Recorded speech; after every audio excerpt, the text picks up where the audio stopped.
Student, સ્વાગત છે તમારું ગ્રેવિટી ઇન્સ્ટિટ્યૂટમાં. આજે આપણે કુતૂહલ જે ધોરણ 6ની આપણે સ્ટાર્ટ કરી હતી સાયન્સની ટેક્સ્ટ બુક. હવે એમાં ચેપ્ટર નંબર 3માં પાર્ટ નંબર 6 પહોંચ્યા છીએ. પાર્ટ નંબર 5માં આપણે આગળ બધું જે કંઈ પણ ત્રણ જે આપણે સ્ટાર્ચની છે, ચરબીની છે અને પ્રોટીનની છે એ જોઈ હતી. એટલે એ પાર્ટ નંબર 4માં જોઈ હતી. પાર્ટ નંબર 5માં એનું જે પરીક્ષણ કરવાનું હતું એનો જે આ કોષ્ટક આપણે ફિલઅપ કર્યું હતું. પ્રવૃત્તિ 3.8 છે અને પ્રવૃત્તિ 3.9 છે કે બટેટાની વેફર સારી કે શેકેલા ચણા. તો આપણે જોયું હતું કે શેકેલા ચણા સારા કહેવાય અને એની ડિટેલ સહિત આપણે આપણા માટે શું સારું છે, જંક ફૂડ કોને કહેવાય એ બધું જોયું હતું, સમતોલ આહાર કોને કહેવાય. હવે આપણે જોવાના છીએ વિશેષ જાણકારીથી FSSAI ફસાઈ શું છે એના વિશે અને મિલેટ્સ વિશે વાત કરવાના છીએ અને આપણે આ પાર્ટમાં આ ચેપ્ટર ફિનિશ કરવાના છીએ, ચેપ્ટર નંબર 3. ચલો જોઈએ. જો આપણી ચેનલ સબસ્ક્રાઈબ નથી કરી તો ચેનલ સબસ્ક્રાઈબ કરો અને તમારા ફ્રેન્ડ સર્કલને પહોંચાડો. આગળના જેટલા પણ પાર્ટ મેં તમને બતાવ્યા છે, મીન્સ રિવીલ આમાં કર્યા છે યુટ્યુબમાં, તો એ બધા જોઈને આવો અને પછી જ તમે આ લેક્ચરમાં બેસો એટલે તમને વધારે ખ્યાલ આવે. ઠીક છે, ચલો જોઈએ. ખાદ્ય પદાર્થના પેકેટ પર પોષક તત્વો વિશે માહિતી હોવી આવશ્યક છે. માહિતીમાં દરેક પોષક તત્વોની માત્રા હોવી જોઈએ. ક્યારેક પેકિંગની પ્રક્રિયા દરમિયાન ખોરાકની પોષણ ગુણવત્તા સુધારવા, પૌષ્ટિકતા વધારવા માટે તેમાં વધુ પોષક તત્વો ઉમેરવામાં આવે છે, જેને ફોર્ટિફિકેશન કહેવામાં આવે છે. એટલે શું કીધું છે કે જ્યારે કોઈ પણ પેકિંગ, તમે કોઈ પણ વસ્તુ બહારથી લઈને ખાઓ છો તો પાછળ છે એના ઇન્ગ્રીડિયન્ટ્સ લખ્યા હોય કે એમાં શું શું હોય છે અને એના પોષક તત્વો લખ્યા હોય, એટલે કે ન્યુટ્રિયન્ટ્સ, ચરબી કેટલી છે, એમાં પ્રોટીન કેટલું છે, વિટામિન્સ શું છે, તો એ બધું એમાં લખેલું હોય છે. અને જો તમારો ખોરાક છે એ પૌષ્ટિક ન હોય, થોડોક ન્યુટ્રિયન્ટવાળો કે પ્રોટીનવાળો ન હોય, તો એમાં વધારે બહારથી એડ કરવામાં આવે છે. એ પોષક તત્વો જો ઉમેરવામાં આવે બહારથી તો એને ફોર્ટિફિકેશન કહેવામાં આવે છે. આ વર્ડ છે એ તમારે યાદ રાખવાનો છે. આયોડિનયુક્ત મીઠું અને શિશુ આહાર એ પોષણયુક્ત ખોરાકના ઉદાહરણ છે. જો મીઠું છે એ ખાલી એમને તમે લેવા જાઓ તો એ તમને નોર્મલ મીઠું મળે, પણ આયોડિનયુક્ત એટલે કે એ રિફાઇન કર્યું છે એ મીઠુંને, એમાં આયોડિન ઉપરથી એડ કર્યું છે જેથી તમને ગોઈટર કે એવા રોગ થવાની સંભાવના ના રહે. તો એ આયોડિનયુક્ત મીઠું હોય કે શિશુ આહાર હોય, તમે જોયું હોય તો આંગણવાડીમાંથી ને એમાંથી શિશુ આહાર મળતા હોય, નાના નાના પેકેટ હોય જે લાઈક તમારે શું એને શીરો કે એવું કંઈક કરીને તમે એનું ખાઈ શકો. તો એ શિશુ આહાર છે એમાં બધા પ્રકારના પોષણ હોય, એટલે એ છે તમારા બાળકને વૃદ્ધિ કરવા માટે, ગ્રોથ કરવા માટે મદદ કરે. ભારતીય ખાદ્ય સલામતી અને માનક પ્રાધિકરણ, food safety and standard authority of India FSSAI એક સરકારી એજન્સી છે અને તમે મોસ્ટલી કંઈક ખાવાનું લ્યો ને તો તમને આ લોગો છે એ દેખાશે. તો એ એક શું છે, આપણી એક સરકારી એજન્સી છે કે જે શું કરે છે, ભારતનું જે કંઈ ખાદ્ય ગુણવત્તાના નિયમન કરે છે. એટલે ખાવામાં કંઈ જો આમ તેમ ન થવું જોઈએ, એટલે પેકેટ્સમાં હોય કે કોઈ પણ જગ્યાએ જે ખાદ્ય ફૂડ મળે છે તો એનું કોણ ધ્યાન રાખે છે, નિયંત્રણ કોના હાથમાં છે? ફસાઈના હાથમાં છે. Food safety and standard authority of ઇન્ડિયાના હાથમાં છે. અને ફોર્ટિફિકેશન કોને કહેવાય એ યાદ રાખજો કે તમે ઉપરથી જે કાંઈ પણ પોષક તત્વો કોઈ પણ ખોરાકમાં એડ કરો છો તો એને ફોર્ટિફિકેશન કહેવાય. નેક્સ્ટ છે 3.5 મિલેટ્સ. તમને વાત કરી છે પોષણથી ભરપૂર અનાજ. અને તમને ખબર હોય તો નરેન્દ્ર મોદીએ 2024 યા 23 એને મિલેટ યર કીધું હતું કે એને છે એ મિલેટ્સને હવે વધારે શું કર્યું છે કે આગળ વધારવાની કોશિશ કરી છે. મિલેટ્સમાં શું શું આવે? બાજરો, જુવાર, રાગી, સાંબો. આપણે અહીંયા સાંબો કહીએ કે સામાન્ય ખીચડી છે, એ જ્યારે ખીચડી બનાવીએ, ખીર બનાવીએ, રિયા હોય ત્યારે એ ખાતા હોય. તો એ બધાનું હવે છે મિલેટ્સનું વધતું જાય છે, માર્કેટ વેલ્યુ છે એ હવે વધતી જાય છે અને એ તમારા બોડીમાં બહુ સારા એવા ન્યુટ્રિયન્ટ્સ આપે છે. ઘઉં અને ચોખા કરતાં હવે આ વિશેષ એક પગલું છે ગવર્મેન્ટનું કે બધા આનું પણ શું કરે, એગ્રીકલ્ચરમાં જો મિલેટ્સનું વાવેતર થાય તો એ પણ તમને ફાયદો થાય. અને બીજું કંઈ ન્યુટ્રિશનમાં રીચ છે, એટલે રીચવાળા જે ન્યુટ્રિશન તમારા બોડીમાં જાય તો આપણા જે ઇન્ડિયામાં હેલ્થ રેટ છે તો એ પણ વધે. તમે જુવાર, બાજરા, રાગી અને સામો, આકૃતિ 2.9માં અહીંયા સામો બતાવ્યો છે તમને ઉગેલો, એવા અનાજ વિશે સાંભળ્યું જ હશે. તમને ખબર જ હોય બાજરાનો રોટલો, રાગી છે એ બધું આપણે ખાવામાં યુઝ કરતા હોય. રાગી મોસ્ટલી સાઉથમાં યુઝ થાય, ગુજરાતમાં બહુ ઓછું યુઝ થાય છે. જુવાર ને એ બધું તો આપણે કરીએ જ છીએ. આ ભારતના મૂળ પાક છે. આને વિવિધ આબોહવાકીય પરિસ્થિતિમાં સરળતાથી ઉગાડી શકાય છે. આપણે અહીંયા બાજરી છે, જુવાર છે, એવું બધું ઉગાડતા જોઈએ છીએ. આવા અત્યંત પૌષ્ટિક અનાજને મિલેટ્સ કહેવામાં આવે છે, અને જે આ પૌષ્ટિક છે એને શું કહેવાય? આ બધા અનાજને મિલેટ કહેવાય. શું તમે ક્યારેય આ મિલેટ્સમાંથી બનાવેલ ખોરાક ખાધો છે? હા, આપણે તો જો હવે તમે જોયું હોય ને તો તમે સુપર માર્કેટમાં ને એમાં નોટિસ કરજો, હવે તો મિલેટ્સના ફ્રાઈમ્સ પણ આવવા માંડ્યા છે. બાજરાનું, રાગીનું, જુવારના અલગ અલગ ફ્રાઈમ્સ આવે કે જે તમારા બોડીને જે ખાલી તમે મકાઈથી બનેલા ને એવા ફ્રાઈમ્સ ખાઓ એના કરતાં આ બાજરાવાળાની બધા ફ્રાઈમ્સ છે એ થોડાક ટેસ્ટમાં ડિફરન્ટ લાગે પણ હોય હેલ્ધી. મિલેટ્સ નાના કદના અનાજ હોય છે અને સદીઓ સુધી ભારતીય આહારનો અભિન્ન ભાગ રહ્યા છે. બાજરાના રોટલા વગર આપણે અત્યારે નથી ચાલતું, પહેલાં નહોતું જ ચાલતું. તો જે સદીઓ સુધી આપણે છે એ આહારનો એક આપણો ભાગ રહ્યો છે. અને ક્યાંય પણ ગુજરાતી ખાણું આપણે કદાચ વાત કરતા હોય તો બાજરાનો રોટલો મસાલાવાળો હોય કે મકાઈનો રોટલો હોય તો એ આપણા મોઢામાં આવે જ. તેના અનેક સ્વાસ્થ્યપ્રદ લાભોને કારણે તે ફરીથી લોકપ્રિય બની રહ્યા છે. શું કીધું છે? ખાલી ટેસ્ટ જ નહીં પણ સ્વાસ્થ્ય માટે સારા છે એવા એના બેનિફિટ્સ છે, એના કારણે હવે એ લોકપ્રિય બન્યા છે. તે વિટામિન, આયર્ન, કેલ્શિયમ જેવા ખનિજ તત્વો અને પાચક રેસાના સારા સ્ત્રોત છે. એમાં પાચક રેસા છે એટલે પાચન ઇઝીલી થઈ શકે, અને એમાં વિટામિન, આયર્ન ને કેલ્શિયમ ને બધું જ છે એટલે એ આપણા માટે સારા છે. તેથી જ તેમને આપણે શું કહીએ છીએ? પૌષ્ટિક અનાજ એટલે ન્યુટ્રીકેરિયલ્સ કહીએ છીએ. તેઓ આપણા શરીરના સામાન્ય કાર્ય માટે જરૂરી સમતોલ આહારમાં નોંધપાત્ર ફાળો આપે છે. જે ડાયટ ઉપર હોય, જેને ડાયાબિટીસ હોય, અલગ અલગ જે વ્યક્તિઓ હોય ડાયાબિટીસવાળાને ઘઉં ન ખાઈ શકે કેમ કે ઘઉંમાં સ્ટાર્ચનું પ્રમાણ વધારે હોય. વન ટાઈપ ઓફ શું છે? કાર્બોહાઈડ્રેટ છે.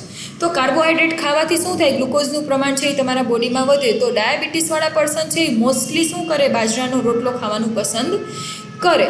હવે તમને આપ્યું છે 3.6 અન્ન યાત્રા, ફૂડ માઇલ્સ, ખેતરથી આપણા થાળી સુધી. કે શું કીધું છે? આખું ચક્ર બતાવ્યું છે તમને કે જ્યારે ખેતરમાં ઉગાડવામાં આવે છે ત્યાંથી ખેડૂત પછી આખું રાઉન્ડ ફરીને તમારી ડીશ સુધી અનાજ કઈ રીતે પહોંચે છે એની વાત કરી છે. ખોરાક ખેતરમાંથી આપણી થાળી સુધી કેવી રીતે પહોંચે છે? આ ક્રિયામાં કયા સોપાનો સામેલ થાય છે? આ પ્રક્રિયામાં સામેલ લોકો કોણ છે? ખેડૂત છે, પછી વેપારીઓ છે. તો એ બધાનું અહીંયા આપ્યું છે. શું તમે જાણો છો કે એકવાર ખેતરમાં બીજના દાણા અંકુરિત થઈ જાય પછી ઘઉંનો લોટ મેળવવા માટે કેટલો સમય અને પ્રયાસ કરવો પડે છે? એવું નથી કે ડાયરેક્ટ તમારી ડીશમાં આવી જ જાય. કેટલી મહેનત, કેટલા લોકોની મજૂરી, મહેનતની થકી તમારા ડીશમાં તમે એક રોટલી છે એ એક ટાઈમની ખાઈ શકો છો. ચાલો આપણે જે રોટલી ખાઈએ છીએ તે બનાવવાની સમગ્ર પ્રક્રિયા સમજવા માટે આકૃતિ જે 3.10 આપી છે એ જોઈએ. હવે જો તમને ત્યાં આપ્યું છે ફર્સ્ટ ઘઉં ઉગાડતા ખેડૂત. જો અહીંયા તમને એક ખેતર છે એમાં જે ઘઉં ઉગાડવાની વાત કરી છે, ઘઉં ઉગાડી લીધા પછી એ અનાજને શું કરવું પડે? છડવું અને ઉપણવું પડે. એટલે એને જો આવી રીતે પહેલાં, હવે તો હાર્વેસ્ટર ને એવું બધું આવી ગયું છે એટલે ઇઝીલી ઘઉં છે એ તમે બહાર કાઢી શકો. પહેલાં શું કરતા કે આવી રીતે અહીંયા આવી જે જાળી જેવું હોય ને એમાં પટકીને અનાજને દૂર કરતા. એ બહુ પ્રોસેસ લાંબી થઈ જતી. હવે તો હાર્વેસ્ટરની આવી ગયું છે એટલે એ કરીએ, અનાજને દૂર કરીએ, ફોતરા અલગ અને આપણું જે ચોખ્ખું અનાજ હોય એ અલગ. પછી એને શું કરીએ? અનાજનો સંગ્રહ કરીએ. એ અનાજનો સંગ્રહ કરીને એને પેકિંગ માટે મોકલીએ, અથવા તો જે મોટી મિલ્સ હોય તો એમાં અનાજને દળવા મોકલીએ. પછી એ થઈ જાય એટલે જે લોટ છે અથવા તો ઘઉંના દાણા છે તો એ બધાનું પેકિંગ થઈને દુકાન સુધી પહોંચાડીએ, સુપર માર્કેટ એન્ડ ઓલ ત્યાં સુધી પહોંચાડીને કરિયાણાની દુકાન કે એ બધામાં. અને એ લોકો શું કરશે? પછી કસ્ટમરને એટલે કે આપણને વેચશે અને આપણે પછી એની રોટલીને એવું બધું બનાવશું ને આપણી થાળીમાં પછી એ ભોજન આવશે. એટલે આટલી લાંબી પ્રોસેસ થાય અને આ કોઈ 2 કે 3 દિવસની પ્રોસેસ નથી, આ 6 મહિનાની પ્રોસેસ છે, વર્ષની પ્રોસેસ છે. ઉત્પાદક એટલે કે ખેડૂતથી વપરાશકર્તા સુધી ઘઉં અન્ય કોઈ ખાદ્ય પદાર્થ દ્વારા કપાતા સમગ્ર અંતરને અન્ન યાત્રા કહેવામાં આવે છે. એટલે કે ખેડૂતે ઉગાડ્યું હોય ત્યાંથી લઈને જે ખાદ્ય પદાર્થ તમારા સુધી પહોંચે છે એ આખું છે એ અંતર કાપે છે અને અન્ન યાત્રા કહેવામાં આવે છે. ખાદ્ય પદાર્થોના પરિવહન માટેના આ અંતરને ઘટાડવું અગત્યનું છે, કારણ કે તેમાંથી પરિવહન ખર્ચ અને તે દરમિયાન થતા પ્રદૂષણને ઘટાડવામાં મદદ મળે છે. આનાથી સ્થાનિક ખેડૂતોને પણ મદદ મળે છે, ઉપરાંત આપણો ખોરાક તાજો અને સ્વસ્થ રહે છે. એટલે શું કીધું છે કે પરિવહન ઘટાડવાની વાત કરી છે. હવે ફૂડ છે એ ધારો કે મારું ફૂડ અહીંયા રાજકોટ, હું રાજકોટમાં છું, તો મારું ફૂડ હું ખેડૂત છું અને હું રાજકોટમાં પ્રોડક્શન કરીને રાજકોટના જ લોકોને વેચું છું, તો મારે કોઈ પરિવહન જાજુ કરવાનું નથી. અહીંના લોકોને વેચું તો એને થોડુંક સસ્તું પણ પડે, કેમ કે હું એમાં કોઈ પરિવહન ખર્ચ એડ નથી કરતી. અને સેકન્ડ એ કે પોષક તત્વો યુક્ત મળે તમને. તમે જ્યારે કોઈ રિફાઇનરી કરેલું દૂરથી મગાવો છો અથવા તો તમારા જ આજુબાજુના ખેડૂતો ઉપર તમને ટ્રસ્ટ હોય એવી પાસે લ્યો તો તમને થોડુંક સારું રહે, સ્વાસ્થ્યની તમને ખબર રહે કે તમારો જે ખોરાક ખાવ છો એ દવા છાંટેલો છે કે નહીં, એટલું બધું કે હેલ્ધી છે કે નહીં. ઘણા લોકો થાળીમાં લીધેલ ખોરાક ખાધા વગર છોડી દે છે અને ખોરાકનો બગાડ કરે છે. આપણે યાદ રાખવું જોઈએ કે ખેડૂતો અને બીજા અન્ય લોકોએ ખેતરમાંથી આપણી થાળી સુધી આ ખોરાક પહોંચાડવા માટે કેટલો સમય ખર્ચ્યો છે અને કેટલા પ્રયત્નો કર્યા છે. એટલે તમારે ક્યારેય તમારી થાળીને ધક્કો ન મારવો જોઈએ. મીન્સ કે ખાવા ઉપર જે તમે બગાડ કરો છો એ ના કરવો જોઈએ. જેટલું પણ તમારી ડીશમાં આવે છે એને ફિનિશ કરો અને ખોટો બગાડ ના કરો, બીજું કંઈ નહીં. કેમ કે આ ખેડૂતની એટલી મહેનત છે, ત્યાંથી માંડીને તમારા ઘર સુધી પહોંચાડ્યું છે, તો બધાની એટલી તમારા ખોરાક પાછળની મહેનત છે. આપણે જેટલું ખાઈ શકીએ છીએ તેટલો જ ખોરાક થાળીમાં લેવો જોઈએ, તેનાથી ખોરાકનો બગાડ ઓછો થાય અને ખોરાકને ખેતરથી થાળી સુધી પહોંચવામાં સંકળાયેલી જે વિવિધ પ્રક્રિયા માટેની સમયરેખા છે એ શોધવાનો પ્રયાસ કરવાની વાત કરી છે. તમને 3.10 જે આકૃતિ આપી છે આવડિયા એની વાત કરી છે. સ્થાનિક ખોરાક ખાવાથી અન્ન યાત્રા કેવી રીતે ઘટાડી શકાય? અન્ન યાત્રા ઘટાડવાની શું કામે? જો હવે તમે એક જગ્યાએથી બીજી જગ્યાએ લઈ જ નથી જવાના, તમે અનાજનો સંગ્રહ કર્યો, તમારા સિટીમાં તમે દળવા દઈ દીધું, દળીને તમારા સિટીના સુપરમાર્કેટ કે કરિયાણાની દુકાનમાં તમે એ લોકો તમારા પાસેથી હોલસેલમાં ભાવ લઈ જાય છે, તો એને સસ્તું પડે. કેમ કે પરિવહન ખર્ચ છે એ જ મોટો અત્યારે ઇન્ડિયામાં છે એ શું કહી શકાય, મિસ પોઈન્ટ કહી શકાય. એક તો આપણી પાસે એટલું બધું કંઈ રેલવે ને એ બધું છે એ એટલું બધું સારું નથી કે તમે ધારો કે અનાજ મેં અત્યારે અહીંયા રાજકોટમાંથી મારે અનાજ પહોંચાડવું છે ઉત્તર પ્રદેશ, બિહાર અથવા તો આસામ કે ત્યાં નોર્થ ઇસ્ટમાં, તો મારે કેટલા દિવસો લાગી જાય, દિવસોના દિવસો લાગે. કેમ કે આપણી જે માલગાડી હોય એ તમને ખબર જ છે કે કેટલું લેટ બધું કામ કરતી હોય છે. આપણી પાસે એટલી બધી સારી પરિવહનની વ્યવસ્થા નથી. તો એ જે ખર્ચ આખો થાય છે, આપણો ટાઈમ જાય છે, જે પરિવહનનો ખર્ચ થાય છે, તો એ બધું ઘટાડવા માટે તમારે તમારા સિટીમાં અથવા તો તમારા એરિયામાં છે એ શું કરવું જોઈએ, આ જે વેચાણ છે એ કરવું જોઈએ. એટલે બધાને ફાયદો થાય. આખું જે માળખું જેમાં જેટલા પણ લોકો આવે છે બધાને ફાયદો થાય, ખરીદનારને પણ ફાયદો થાય, વેચનારને પણ ફાયદો થાય, અનાજ બગડે પણ નહીં અને એનો સારો એવો યુઝ થઈ શકે. શું લાસ્ટ લાઈન ચેપ્ટરની લખી છે કે સ્વસ્થ ખાઓ, વહેંચીને ખાઓ, અન્નનો આદર કરો, સ્થાનિક ઉત્પાદકોને ટેકો આપો અને જેટલા પણ ખરીદી કરો છો એની વાત કરી છે.